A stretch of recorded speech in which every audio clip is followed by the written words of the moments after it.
Yo, what's up guys? Welcome back to This Just In. Thank you for joining me today. In this video, we're going to take a look at the stock market. Had a lot of people asking me if the market is crashing, if we're in a correction, if it's just a little pullback. So I wanted to break down the chart on the biggest index funds, the Nasdaq, the S&P 500, and the Dow, so I can give you my thoughts on where I see the overall market going for the rest of the year, if we should be buying, selling, or if we should liquidate everything and get into cash. So let's jump right in.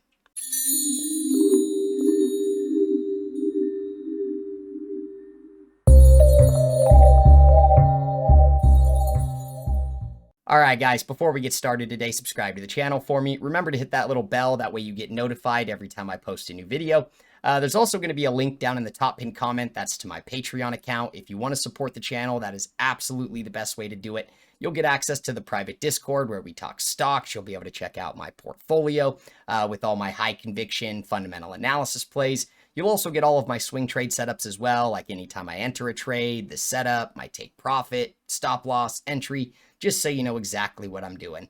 We've also got some education over there that you can use to become a much better investor. So if that's something you're interested in, definitely check it out. I would really appreciate it. Day One Squad, I love you guys. Thank you for your support.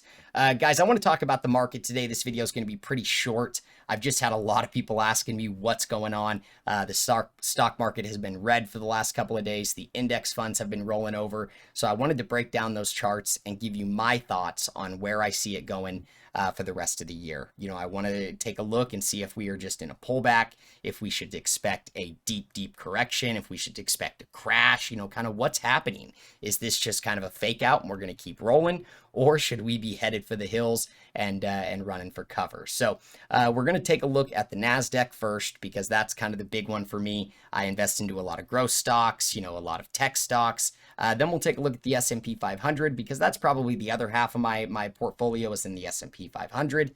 Then we'll take a look at the Dow last. Maybe we'll even jump in and take a look at the DXY for the US dollar and kind of give you my thoughts there as well, but we'll see if we have enough time. So let's get started, guys. First thing we're going to look at, so this is the Nasdaq Composite, ticker symbol IXIC. Now there is a couple other tickers out there like the NDX and the Nasdaq Minis and things like that, but I like to look at the IXIC. Now, guys, it doesn't really matter which one you look at because they are all looking really bad. Now, there's a lot that we can take from these charts that is extremely educational.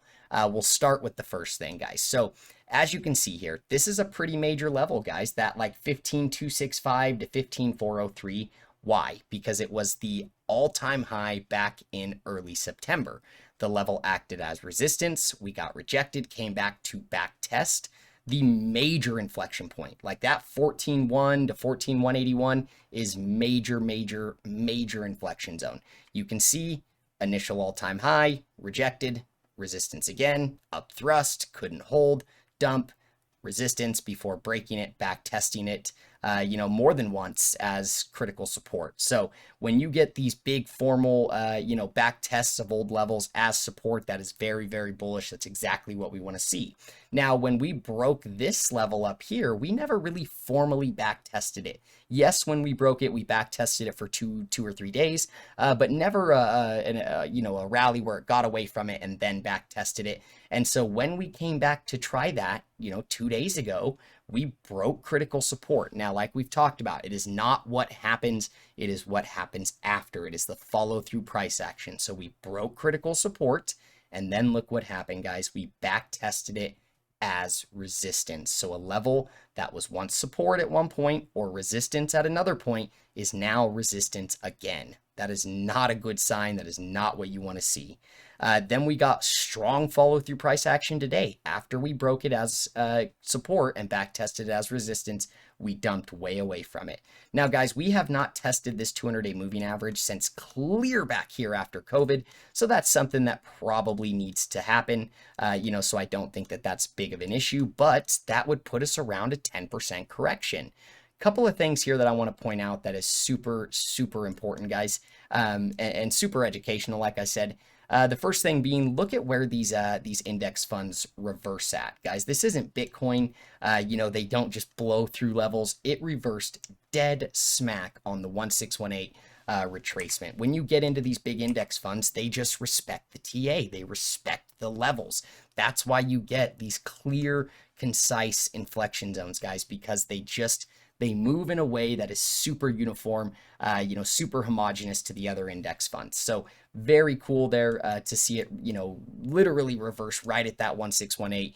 I think, guys, in order for us to, continue on in this uber bullish trend, we need to reverse at that 886, make a deep retracement from the low to the high, which would also put us right at that 200-day moving average. And it would still make a higher low than the previous discernible low. We still had a higher high, so we are still in an uptrend. Now, if we break that 14,181 on the low end, guys, or on the high end, and the 14,102, we're in trouble. We're seeing 13,000, which would be really, really bad, guys. I mean, from the top, that would put our overall correction from the all-time high to that 13K level 20%.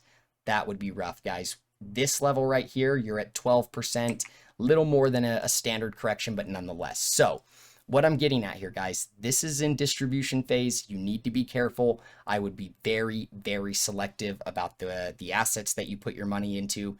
Don't be buying anything at all-time highs. Don't be buying anything at major resistance levels, because if this thing continues to dump like it looks like it's going to do, we could see some serious damage done. Next thing, guys, highest level of negative momentum since clear back here in March on significant timescales.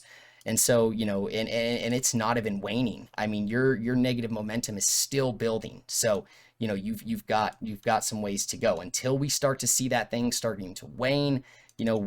I wouldn't even touch it. The other thing is look at your relative strength index, guys. You're at 36 right now. You're not even necessarily oversold. You're in the bearish control zone. So, I mean, you can see where this thing has gone in the past 25, even lower than that at times, 18. So if this thing reaches 25, 20, it could see much, much lower prices. Another telltale sign of distribution, guys, and this is why I wanted to show you this, very educational, like I said, we created a head and shoulders pattern. Now, when you start seeing assets create head and shoulders patterns like this, you get your left shoulder, head, and right shoulder. But notice the right shoulder made a lower high than the left shoulder. Typically, you want symmetry. You want a left shoulder and a right shoulder to be around the same height. But when you're in distribution and the asset is too weak to rally enough to make that equal high, that's bad. That is a big sign of weakness, guys. So I just wanted to point that out, something to look for, when you're trying to evaluate assets, when you're trying to look at TA. So the fact that, again, when you start combining all the variables, broken critical support, back tested it as resistance, head and shoulders pattern with, a lower right shoulder than left shoulder, negative momentum building, relative strength index not even in the bullish or bearish control zone yet, not oversold, way off the 200-day moving average.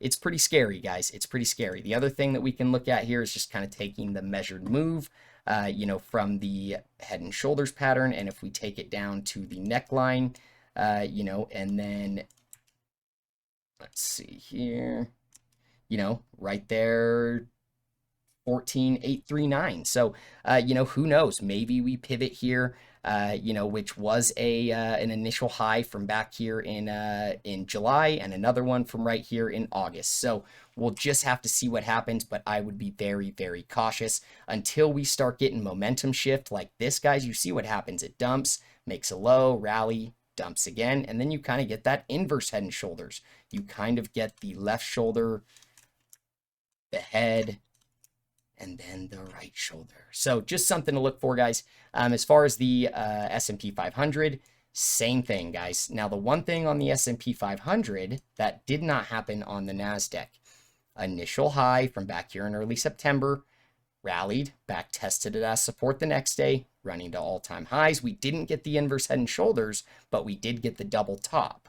Now, look what happened here. We broke critical support and then ran above it, closed above it the very next day. So I thought we were going to be okay, but strong follow-through price action to get right back below it the next day. So what does that tell us, guys? That tells us that we want nothing to do with this asset until it gets back above the inflection zone, anywhere from 4,521 to 4,540, 45, 45. Yeah. Anything below that, guys, you could absolutely see, 42.50, 42.30. You can see, it breaks it, back test, and then, pretty much straight up. I mean, it pulls back straight up. So why wouldn't it go straight back down? So just be careful, guys. Same thing with the Dow, guys. Same thing with the Dow. Oh, and if we jump back to the S&P 500, take a look at this. Reversed right at that 1618. So, use your fib levels, guys. Use your fib levels. See where the asset's at a 50% retracement. Look at where the 886 is. That's where we could be reversing. But I wouldn't want to enter any position until we get at least a deep, moderate retrace at least. The 618 is where I would be a little bit more comfortable. But until then, nothing we can do really here that's strategic. Same thing, guys. Negative momentum starting to build. Highest level of negative momentum on the daily that you saw since the COVID crash, guys. This could just be the start of something. I mean, we could roll over, dump, get a little bit of an attempted rally just to make a lower high than the previous high and dump again. That would be a major head and shoulders pattern. And we could, we could be down much, much lower. So something to keep an eye on. If you look at complex wave structures, guys, you could even start looking at stuff like this. Maybe we've got like an alternate bat pattern in or something like that. But overall, I just think that it's really scary right now. Same thing with the Dow. Guys, the Dow is actually a little bit farther in its correction than the S&P 500 and the Nasdaq. Same type of thing though, guys. It made the high in early September. Broke it. This one did back test it though more formally than the other ones. Rally, make a lower high. Once it dumped, tried to have an attempted rally, make a lower high than the previous high, dumped again, tested it as support for a few days, broke it, gapped down. That is really strong, guys. Really strong distribution. Then what happened after that? Dumped, tried to run again, couldn't even back test it as resistance, guys. It didn't even have enough strength to back test it as resistance, and then straight down again. Now, we did test the 200-day moving average. We broke the 200-day moving average, and then yesterday we rallied back above it. So that's pretty good, guys. And now we are holding it again. We made a higher high than the previous high. We are making a higher low than the previous low. So we just kind of got to see what happens, guys. The Dow, again, in my opinion, is a little bit further in the correction than those other ones. So maybe you see the Dow pivot and start to roll over, and make a momentum shift than the other ones. But we may not. We may just see it, keep dumping, go all the way back to test that, 33,741.